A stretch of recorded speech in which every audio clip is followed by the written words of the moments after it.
The run only got a yard. Here's 2nd and 9. From the shotgun, it's Burrow. His throw incomplete. It was Roquan Smith who got his big hand in there to knock it away. Receiver coaches preach to their guys all the time. Separation, that's what's going to make the play successful. That time there was very little, and I think they were actually fortunate that it was only knocked away and not intercepted. Brings up 4th down. Solid coverage by the Bears D. Thrown to the sideline, and here's Dustin Hopkins now to try the field goal. On the left hash, this from 48 yards. 48-yard attempt. And Hopkins' kick is good. And the Bengals are on the board first here. It's 3-0. Bears 7.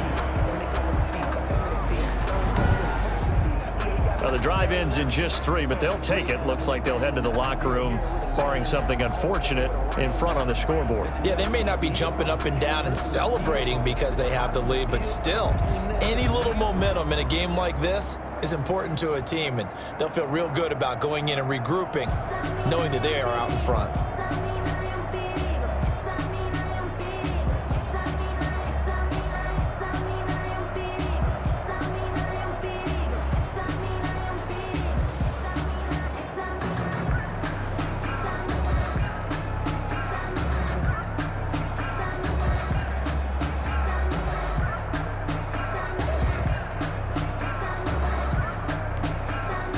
Dustin Hopkins set to kick off. Following the made field goal for 3, Hopkins now to kick it off.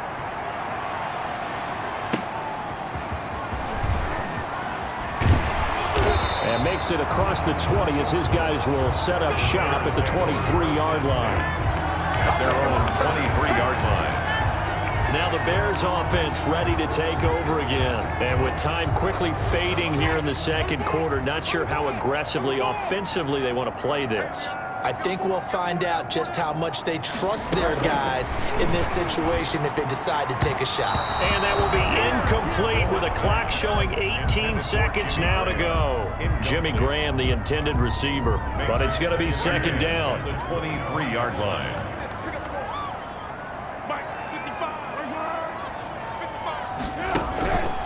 Not wanting to take a chance this time, they'll keep it on the ground. And not much happening there as he'll get it back to the line of scrimmage and no more. Officially nothing on that one, no gain, so they're left with still 10 to go on 3rd down. And 10. So we've reached halftime here on opening weekend as we send you down to Orlando where Jonathan Coachman has our EA Sports halftime report. Coach. All right, Brandon, thanks very much. And welcome back to football, everybody. We've got a full slate of 16 games here to start the new season. So let's take our first trip around the NFL. We'll start up in the still. All right, we will save the Week 1 highlights and apparently get right back to the action here in the 3rd. We'll see if Week 1 fatigue becomes any kind of a factor as we are back underway in the second half. And he takes this near the 25. Just a little pass there. Call it the 26. 26-yard line. The Bengal offense now with the football first here to begin quarter number 3. And both of these defenses have been stifling these last few drives offensively. Just not able to get anything going, so what needs to change? I think a lot of the guys will go back and review, so to speak, because everyone has someone assigned to how did each play work. Okay, what did we use that kind of worked for us during this game? Try and get back to some of those plays, as well as the possibility of showing something you haven't shown already in this game and trying to change things up. We'll see if they take the advice of Mr. Davis. On 2nd down, here's Burrow. Oh, he's got a man wide open, complete. Past the 20. And all the way in for a Cincinnati score. To number 83. Tyler Boyd, 71 yards. And the Bengals add on to their lead. Good throw there, and I don't want to blow it too out of proportion, but he looks a lot more comfortable in his 2nd season. You can tell he put the work in the offseason, and what I mean by that is understanding the playbook, not just the plays and how to execute them, but how to do it against a variety of defenses, also understands his team better, what they can and cannot do. You can see the confidence rising in him as he plays. Escaping the pressure right. This is caught. And he will step out of bounds. Oh, what a mistake there. And the two-point try will be unsuccessful. So unable to throw it in for two from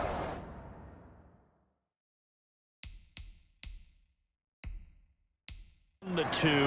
Let me ask you, as a former DB, what changes there around the goal line on a two-point conversion as far as how you're defending it? You just make sure you never back up and you never retreat. You establish yourself really on the line of scrimmage, put your heels on the goal line at worst, and if they're going to throw the ball, make them throw it over your head because they're going to run out of space because of the back of the end zone. Never let a guy catch one in front of you. Foles and the Bears now with a 1st and 10 at their 25-yard line. On the ground, Richard. And not much to speak of. Call it a 1-yard gain up to the 26. You know, it's not just all athleticism from defensive linemen. Let's give them a little credit for their football intelligence as well. Read and react by them, understood the play call, and stacked into a double team, and it's intercepted. Mackenzie Alexander with a pick.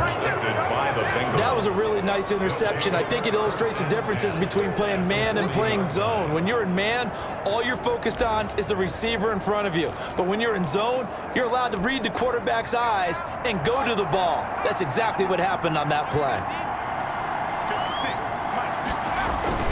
They'll try to get the run game going. This is Mixon.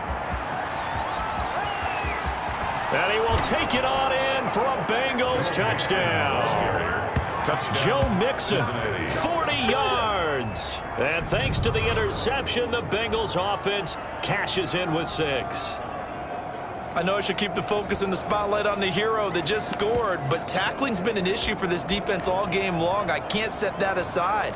We just saw it again here. Missed tackles leads to his long touchdown run. So now the Bengals offense will stay out there as they'll decide to go for 2. They'll let Mixon try to run it in. And this time he'll be stopped short of the goal line. He might have been out of gas after the long run. In any event, the try for 2 fails. You know, sometimes the guy on the defensive side of the ball, he just has a good feeling or a good read, and he unleashed his defense on that one. Boy, they stopped him in a big way. Yeah, I hate to be cliche, but sometimes we overanalyze. They just have more want. Looked like they had more want right there. More want and more people to the ball. Here's the Chicago offense coming back out onto the field. And following the interception, we'll see what they can put together on this drive. I can hear my old college coach right now. He always used to tell us before every game, the team making the fewest mistakes will win. What they're hoping is that that last mistake is their only one of the game. Coaches, that's all they talk about, turnovers, right? Minimizing those and maximizing opportunities. So quickly all the way up at the 40-yard line. Now back to throw. This one caught by Ridley. That catch good for only a couple. Brandon, perfect defense in this situation would have meant that there was an incompletion. They would have picked it off. Okay, so they gave up the completion. But I really enjoyed watching how the defense stayed in sync, stayed in great communication, and as he dragged across each zone, you see him pointing, communicating. There he is, and they passed him off to each defender. Ended up making a nice play, even though it was complete. Give him 14 on that one and a first down. 1st and 10 at the 44-yard line.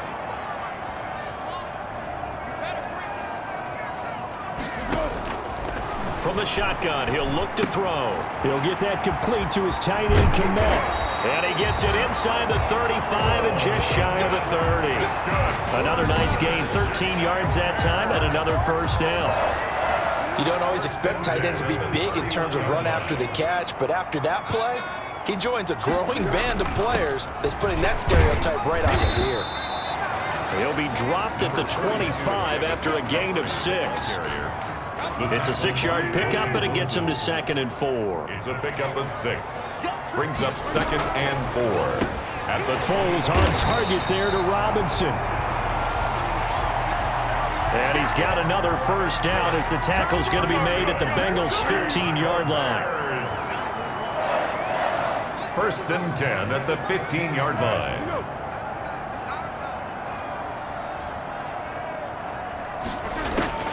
Inside the red zone here. They'll look to throw. Quick hitter here. It's complete. And he's able to work it here to the 8-yard line. That was play number 7 on this drive, and it got him 7 yards. It's a game of matchups, and that's why you take your receivers and move them around a bunch, especially your best guys. And when they work out of the slot, you often hear the coaches talk about how great it is because it gives you a two-way go. You can break it. And he takes this one in for a Bears touchdown. Nick Foles keeping it himself from 8 yards out. And the Bears get a bit closer. Well, I'd have to say that for him, that was an all-encompassing drive because it was his arm that got his team down to that point, but his legs that finished the deal. Give him credit for making it happen. Extra point by Marr, up and good. And this is back to an 8-point game.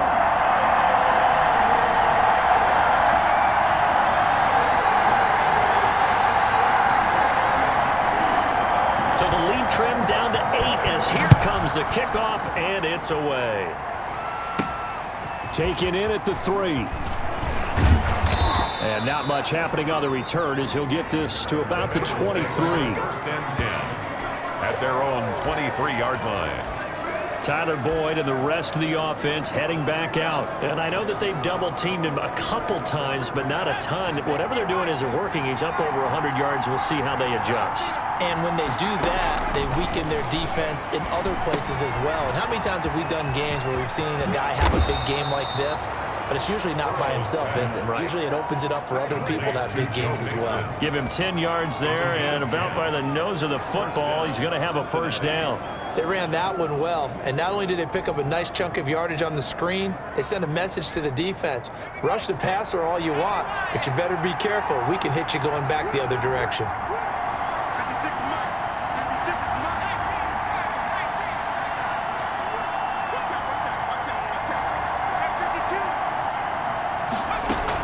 On first down, McKinnon. And he slips up past the 45 before being tackled. Jarek McKinnon. It's a gain of 13, and the Bengals have a first down. Partner, if you want more carries, I think we saw how you get him. Showed that he's got the fresh legs, and he picked up the first down on that run.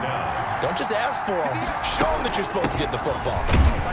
And no room to maneuver there. Give him a yard up to the 47. The ball carrier. Well, sometimes you just have to give credit to the defense. Great job there at the point of attack, holding up. They won their battles at the line of scrimmage, left him no space to try and run. A really nice job swarming to the ball carrier.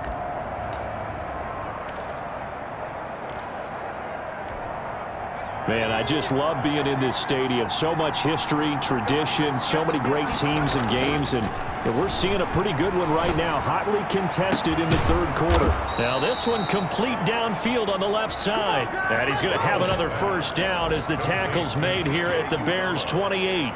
It's a really nice gain of 25 yards. Down, Bengals. Under a minute to go in this third quarter as they come up first and 10. Well, that's always a good place to throw it just because he's one of the biggest targets not only on his team but in the National Football League. And you and I both know the quarterbacks love these large-body tight ends, and why not? Nowadays, they're really wide receivers who are just taller and have a little bit more weight. These guys catch the football, make big plays downfield. In the old days, we wanted them to block. Now coaches want them to catch the football first.